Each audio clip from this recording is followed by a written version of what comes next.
China reportedly has tested an orbital vehicle that, fitted with a nuclear warhead, could strike the United States from the south, effectively evading many of the U.S. military's early warning radars. Financial Times journalists Demetri Sevastopulo and Kathrin Hille first reported the August test of the potential fractional orbital bombardment system, or FOBS. As its name implies, a FOBS launches like a traditional intercontinental ballistic missile, then enters a brief but stable orbit before deorbiting after just a fraction of a trip around Earth. Where a traditional ICBM briefly escapes the atmosphere as it predictably arcs toward its target, over the North Pole, in the case of a Soviet or Chinese ICBM heading for the United States, a FOBS actually stays in orbit just long enough that, depending on its trajectory, it can streak toward a target. As many of the most powerful strategic radars are fixed, and thus point in just one direction, a FOBS has great potential for an atomic sneak attack. The less warning a target country has of an incoming nuclear strike, the less likely its anti-ballistic-missile defenses are to work. Thus a FOBS is a kind of strategic remedy to ABM systems. And a daring one, at that. Wow!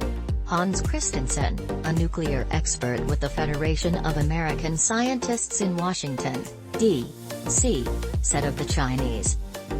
They're trying it all. The FOBS concept isn't new. The Soviet Union briefly deployed a fractional, orbital nuke through the 1970s.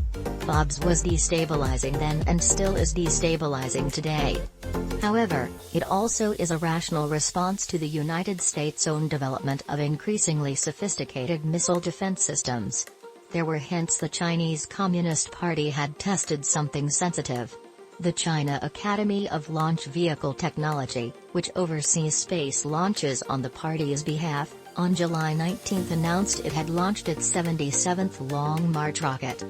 On August 24, the Academy announced that it had launched the 79th rocket. The unmentioned 78th launch apparently boosted into low orbit a hypersonic glide vehicle that circled the globe before gliding back down to Earth and missing its target by a couple dozen miles, according to Sevastopulo and Hille. The reporters claimed the test caught U.S. intelligence by surprise. In fact, U.S. Air Force Secretary Frank Kendall in September warned that China might develop a FOBS. There is a potential for weapons to be launched into space, then go through this old concept from the Cold War called the FOBS has a long history. The Soviet Union starting in 1969 fielded a small number of these fractional, orbital missiles. Then, as now, the prospect of American missile defense systems swatting away normal nuclear-tipped missiles motivated the FOBS deployment. Early in the nuclear arms race, successive U.